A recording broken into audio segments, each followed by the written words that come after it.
Hello, guys. How are you doing? Today, I'm going to read to you a story from Africa. My earrings are also African. I'm going to read for you a story from Africa, and the person that wrote this story, her name is Adichie Chimamanda. She's from Nigeria. I love her so much. I've listened to so many of her talks, and I read one of her stories and I really, really loved the story. I'm going to read for you this story. I hope you enjoy it. So let's begin. So this story, actually it's a book. It has lots of stories, but I chose one story and I'm gonna read the story for you. The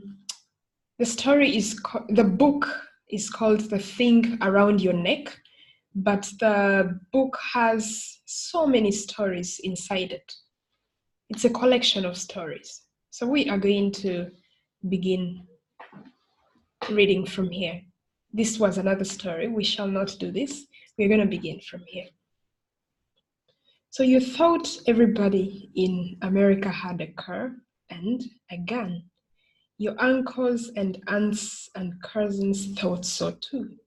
Right after you won the American visa lottery, they told you, in a month, you will have a big car, soon a big house. But don't buy a gun like those Americans.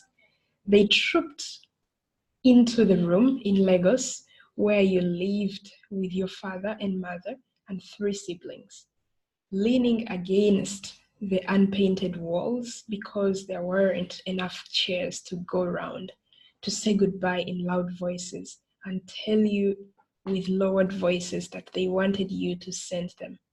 In comparison to the big car and house, and possibly gun, the things they wanted were minor: handbags and shoes and perfumes and clothes. You said, okay, no problem. Your uncle in America, who had put in the names of all your family members for the American visa lottery, said you could live with him until you got on your feet. He picked you up at the airport and bought you a big hot dog with yellow mustard and that nauseated you. Introduction to America, he said with a laugh. He lived in a small white town in Maine in a 30-year-old house by a lake. He told you that the company he worked for had offered him a few thousand more than the average salary plus stock options because they were desperately trying to divorce. They included a photo of him in every brochure, even those that had nothing to do with his unit. He laughed and said the job was good, was worth living in an all-white town, even though his wife had to drive an hour to find a hair salon that did black hair. The trick was to understand America, to know that America was give and take. You gave up a lot, but you gained a lot too. He showed you how to apply for a cashier job in the gas station on Main Street, and he enrolled you in a community college where the girls had thick thighs and wore bright red nail polish and self-tanner that made them look orange. They asked where you learned to speak English and if you had real houses back in Africa and if you'd seen a car before you came to America. They groped at your hair. Does it stand up or fall down? When you take out the braids, they wanted to know, all of it stands up? How? Why? Do you use a comb? You smiled tightly when they asked those questions. Your uncle told you to expect it, a mixture of ignorance and arrogance, he called it. Then He told you how the neighbors said a few months after he moved into his house that the squirrels had started to disappear. They had heard that Africans ate all kinds of wild animals. You laughed with your uncle and you felt at home in his house. His wife called you Nwane, sister, and his two school-aged children called you auntie. They spoke Igbo and ate gari for lunch. If you're Nigerian and you're watching this, I might be pronouncing this in the wrong way. I'm sorry.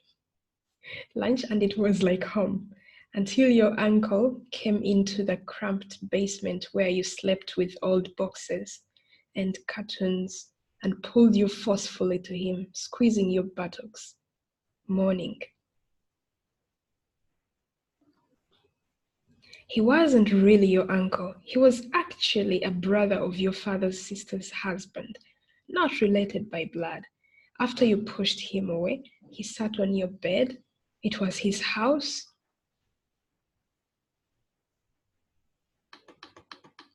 After all, and smiled and said you were no longer a child at 22.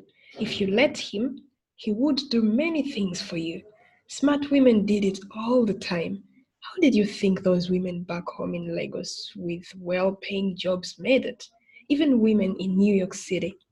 You locked yourself in the bathroom until he went back upstairs, and the next morning you left, walking the long, windy road, smelling the baby fish in the lake. You saw him drive past. He had always dropped you off at Main Street, and he didn't honk. You wondered what he would tell his wife, why you had left, and you remembered what he said, that America was give and take. You ended up in Connecticut, in another little town, because it was the last stop of the Greyhound bus. You got on. You walked into the restaurant with the bright, clean awning and said you would look for $2. You would work for $2 less than the other waitresses. The manager, Warren, had inky black hair and smiled to show a gold tooth. He said he had never had a Nigerian employee, but all immigrants worked hard. He knew he would been there. He would pay you $1 less, but under the table. He didn't like all the taxes they were making him pay. You could not afford to go to school because now you paid rent for the tiny room with the stained carpet. Besides, the small Connecticut town didn't have a community college, and credits at the state university cost too much. So you went to the public library, you looked up course syllabi on school websites, and read some of the books. Sometimes you sat on a lumpy mattress of your twin bed and thought about home, your aunts who hawked dried fish and plantains, cajoling customers to buy and then shouting insults when they didn't, your uncles who drank local gin and crammed their families and lives into single rooms, your friends who had come out to say goodbye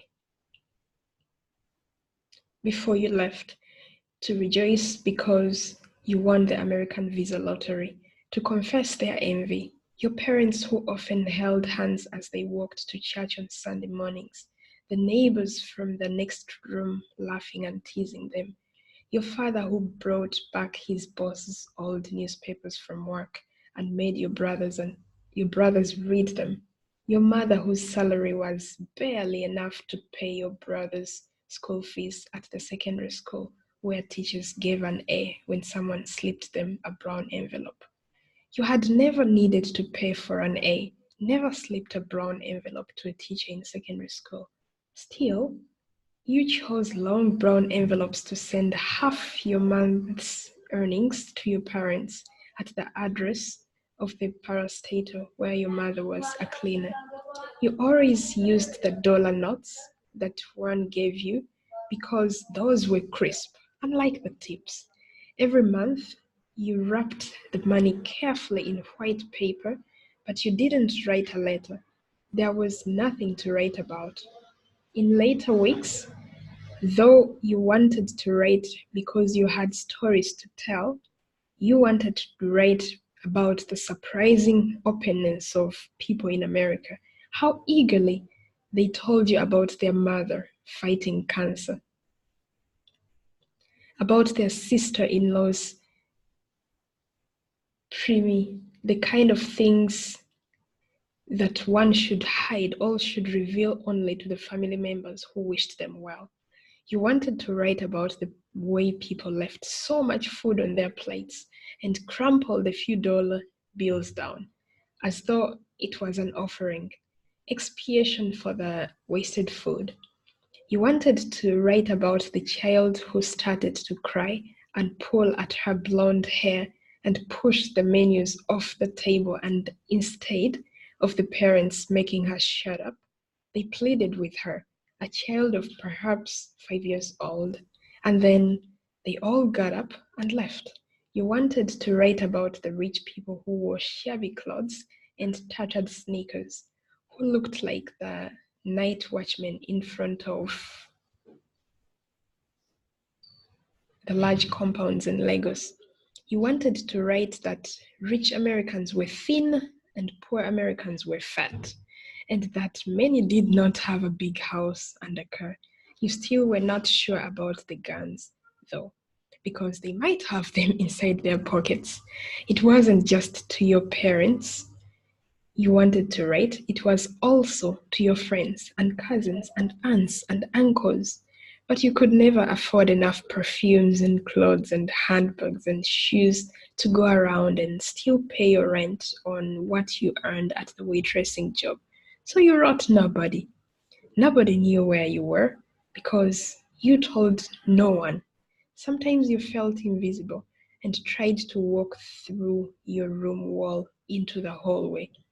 And when you bumped into the wall, it left bruises on your arms. Once, one asked if you had a man that hit you because he would take care of him, and you laughed a mysterious laugh. At night, something would wrap itself around your neck, something that very nearly choked you before you fell asleep. Many people at the restaurant asked when you had come from Jamaica because they thought that every Black person with a foreign accent was Jamaican. Or some who guessed that you were African told you that they loved elephants and wanted to go on safari. So, when he asked you in the dimness of the restaurant after you recited the daily specials what African country you were from, you said Nigeria, and expected him to say that he had donated money to fight AIDS in Botswana. But he asked if you were Yoruba or Igbo because you didn't have a Fulani face. You were surprised. You thought he must be a professor of anthropology at the State University, a little young in his late 20s.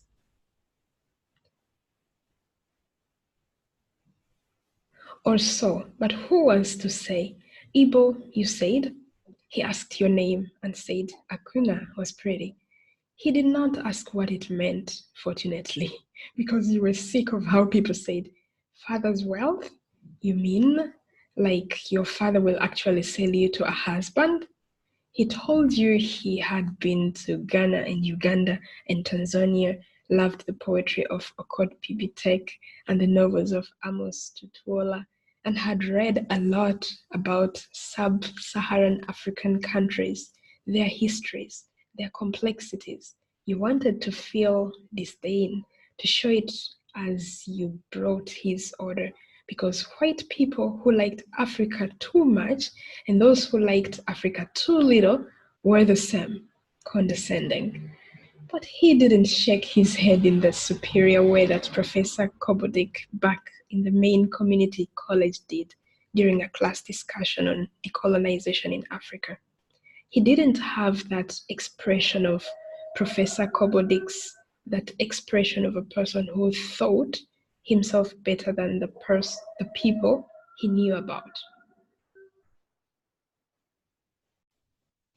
He came in the next day and sat at the same table, and when you asked if the chicken was okay, he asked if you had grown up in Lagos.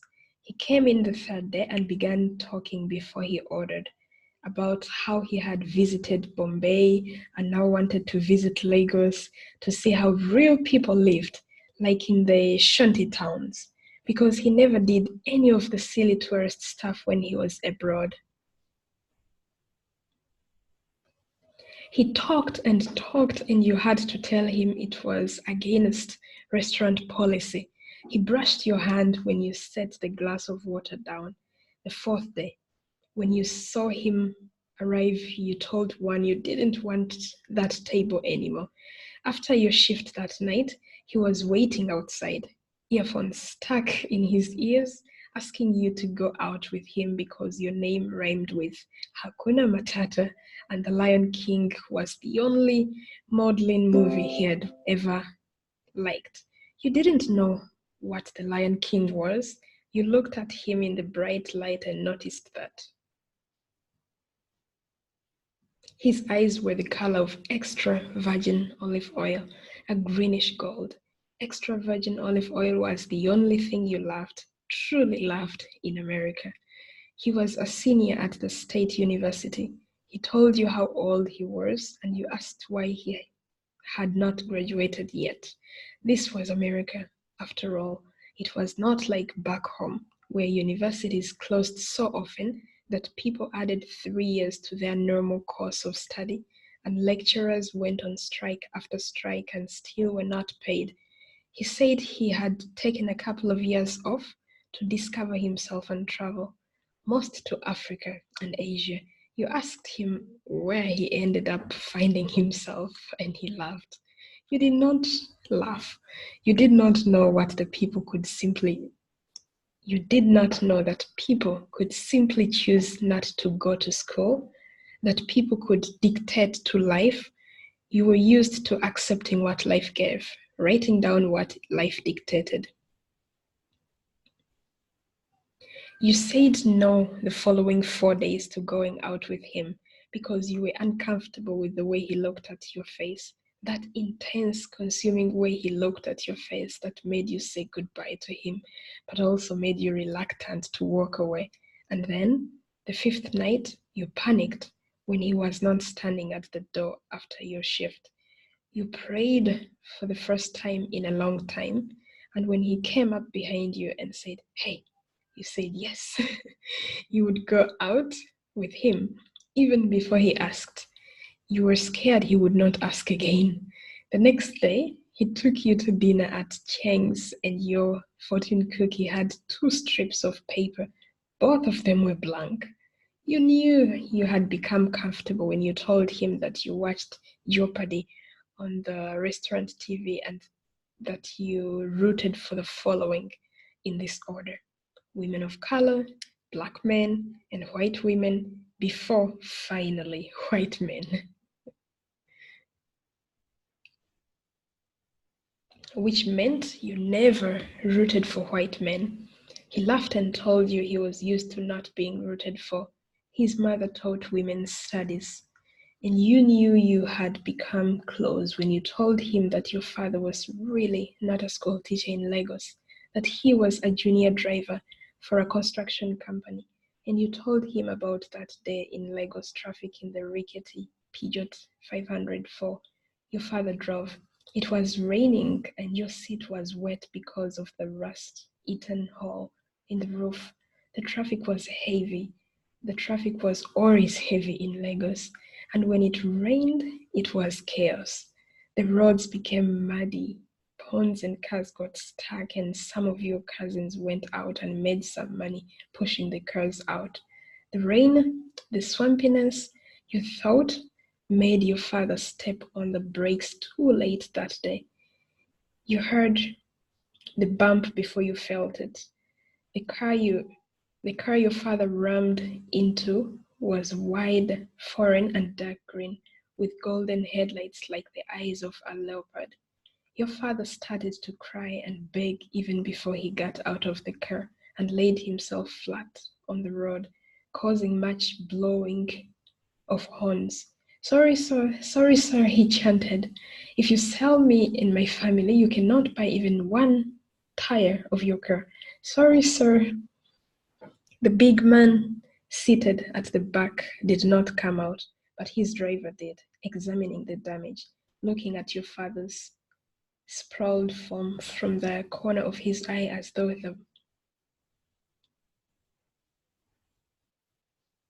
the pleading was like pornography, a performance he was ashamed to admit he enjoyed.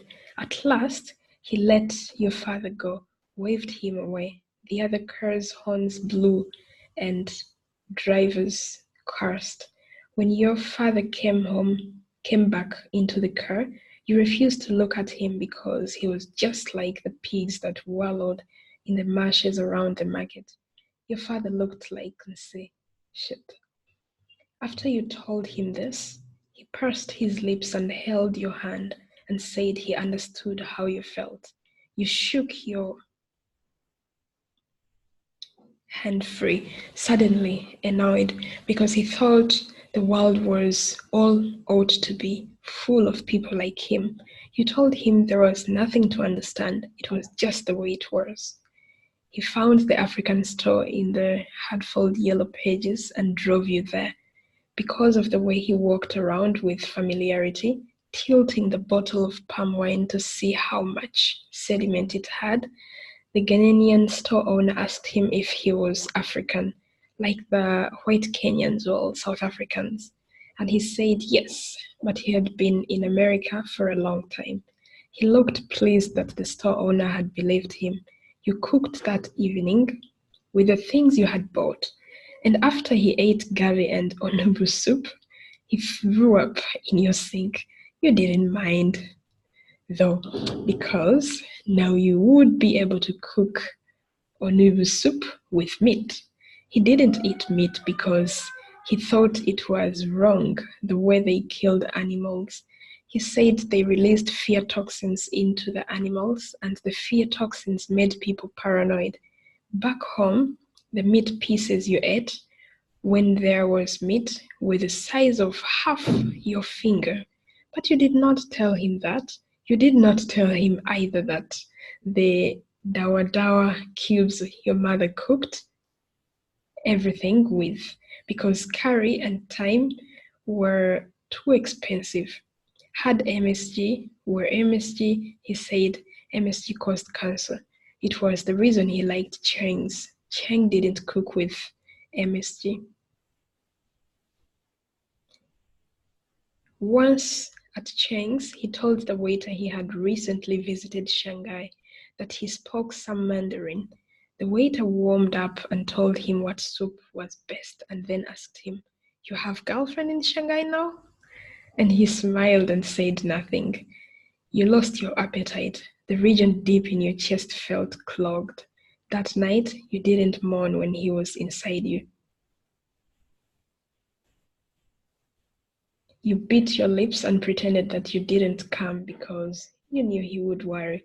Later, you told him why you were upset, that even though you went to Cheng so often together, even though you had kissed just before the menus came, the Chinese man had assumed you could not possibly be his girlfriend, and he had smiled and said nothing. Before he apologized, he gazed at you blankly, and you knew that he did not understand. He bought you presents, and when you objected about the cost, he said his grandfather in Boston had been wealthy, but hastily added that the old man had given a lot away, and so the trust fund he had wasn't huge. His presence mystified you. A fist-sized glass ball that you shook to watch a tiny, shapely doll in pink spin around. A shiny rock whose surface took on the color of whatever touched it. An expensive scarf hand-painted in Mexico. Finally, you told him, your voice stretched in irony, that in your life, presents were always useful. The rock, for instance, would work if you could grind things with it. He laughed long and hard, but you did not laugh. You realized that in his life, he could buy presents that were just presents and nothing else, nothing useful. When he started to buy you shoes and clothes and books, you asked him not to. You didn't want any presents at all. He bought them anyway, and you kept them for your cousins and uncles and aunts, for when you would one day be able to visit home, even though you did not know how you could ever afford a ticket and your rent. He said he really wanted to see Nigeria, and he could pay for you both to go. You did not want him to pay for you to visit home.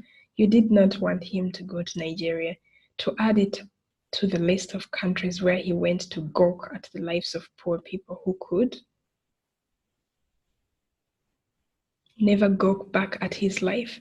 You told him this on a sunny day when he took you to see Long Island Sound, and the two of you argued, your voices raised as you walked along the calm water. He said you were wrong to call him self-righteous. You said he was wrong to call only the poor Indians in Bombay the real Indians.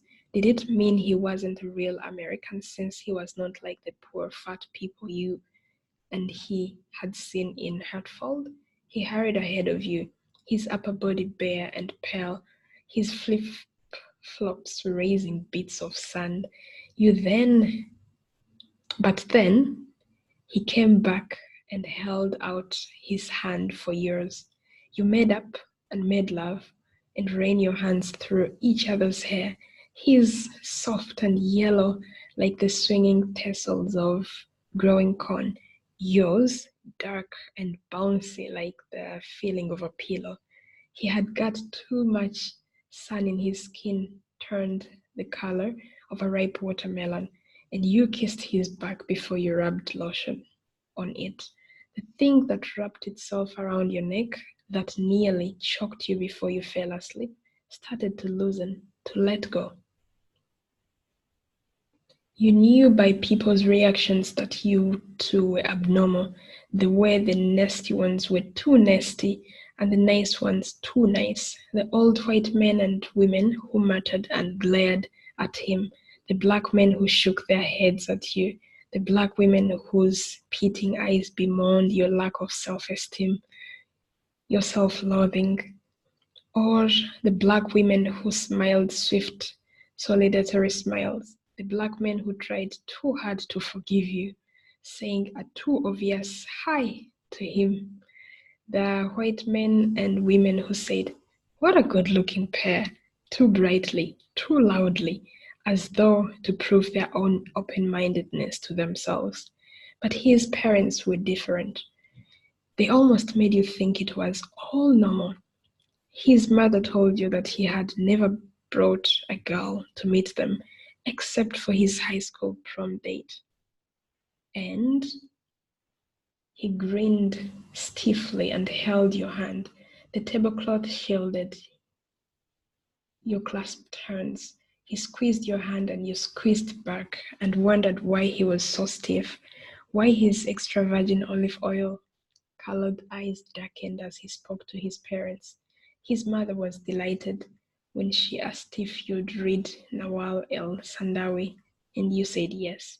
His father asked how similar Indian food was to Nigerian food and teased you about paying when the check came. You looked at them and felt grateful that they did not examine you like an exotic trophy, an ivory tusk. Afterwards, he told you about his issues with his parents, how they portioned out love like a birthday cake, how they would give him a bigger slice if only he had agreed to go to law school. You wanted to sympathize, but instead you were angry. You were angrier when he told you he had refused to go up to Canada with them for a week or two to their summer cottage in a Quebec countryside. They had even asked him to bring you. He showed you pictures of the cottage, and you wondered why it was called a cottage, because the buildings that big around your neighborhood back home were banks and churches. You dropped a glass and it shattered on the hard wood of his apartment floor, and he asked what was wrong, and you said nothing, although you thought a lot was wrong. Later, In the shower, you started to cry. You watched the water dilute your tears, and you didn't know why you were crying. Will of his... Oh, 1 minute. Yeah. You wrote home finally, a short letter to your parents, slipped in between the crisp dollar bills, and you included your address. You got a reply only days later by courier. Your mother wrote the letter herself. You knew from the spidery penmanship, from the misspelled words. Your father was dead. He had slumped over the steering wheel of his company car. 5 months now, she wrote. They had used some of the money you sent to give him a good funeral. They killed a goat for the guests and buried him in a good coffin. You curled up in bed, pressed your knees to your chest, and tried to remember what you had been doing when your father died, what you had been doing for all the months when he was already dead.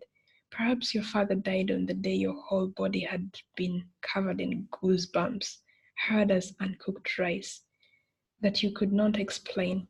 One teasing you about taking over from the chef so that the heat in the kitchen would warm you up.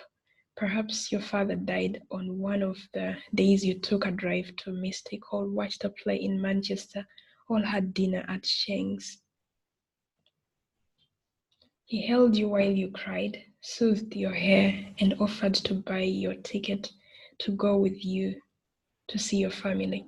You said no, you needed to go alone. He asked if you would come back, and you reminded him that you had a green card and you would lose it if you did not come back in 1 year. He said you knew what he meant. Would you come back, come back? You turned away and said nothing. And when he drove you to the airport, you hugged him tight for a long, long moment, and then you let go. That was the story. I enjoyed reading the story, and I enjoyed the introduction, the part where she writes and says, people were asking her, has she ever seen cars and stuff like that. When I came to Turkey, I received the same questions. I don't know what people think of Africa, what they think there is in Africa, but well, it was an interesting perspective from her story and my experience living in a foreign country. Some bad things happened to her. To the story, not to her. I don't know. Did you like the story? Let me know in the comments section. And have you read stories from other countries? Stories are a way of communicating different things from different cultures, different people, what they value and what they don't, how other people live. Stories tell us a lot about other people's lives and things they like and don't like, and things they stress about, or problems they have, or things they love, and etc. I don't know, have you read stories from other countries? Please let me know. Thanks for watching. I hope this was entertaining for you. Bye-bye.